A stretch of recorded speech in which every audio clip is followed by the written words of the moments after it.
They say behind every great man is a goldfish in a bowl with a Brooklyn accent and a mouth like a sailor. And now you know only part of the story. You've likely heard of the Y-Files, that curious corner of the internet where mysteries are uncovered, conspiracies examined, and truth sometimes dares to poke its nose through the curtain. It's hosted by a man named A.J. Gentili, a man with a voice of reason and a wardrobe of flannel. A.J. is thoughtful, measured. He walks you through tales of the strange and unbelievable like a Sunday school teacher at a UFO convention. But one day, A.J. realized something was missing. He had the facts, he had the voice, he had the story, but he didn't have the spark. You see, A.J. had worked in television production before. He knew that the truth, no matter how profound, still needed a little punch.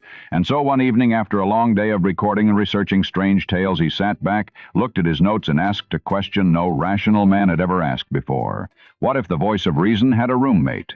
What if the straight-laced storyteller had a companion, a wisecracking, no-filter, tinfoil hat-wearing skeptic who said all the things you were thinking? Someone or something that wasn't afraid to interrupt the monologue with a Bronx cheer or a vodka-fueled rant.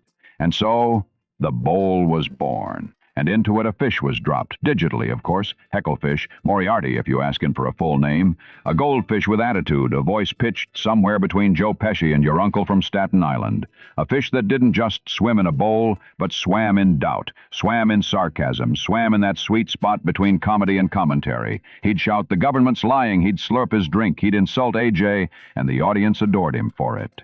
You see, where A.J. asked questions, hecklefish gave answers, wrong answers, wild answers, but answers that made you think. Hecklefish was the punchline to the page-turner, the espresso shot in the late-night lecture, the devil's advocate in a tiny plastic castle. And suddenly, people weren't just watching the Y-Files for the mysteries, they were watching for the fish. Now, A.J., being the reasonable man he is, tried to go back once. He tried an episode without the fish, just the facts, no interruptions. And what happened? The audience revolted. "Where's the fish?" they cried. "The fish is the show," one viewer typed in all caps. Another demanded to know if hecklefish had been kidnapped by the CIA. Some even suggested A.J. was the fish all along. You see, hecklefish had become something more than a digital sidekick. He had become a mirror, a reflection of our collective skepticism, our need to laugh at what we fear and question what we're told. He became the court jester of conspiracy, the wet-nosed whistleblower in a glass prison, a CGI character with more personality than most reality TV. And now, he's on plush toys, he's on coffee mugs. He even has his own merchandise slogan.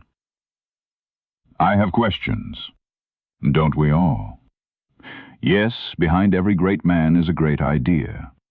And sometimes that idea is wearing sunglasses in a fishbowl, complaining about the Illuminati. And now you know the beginning of the story.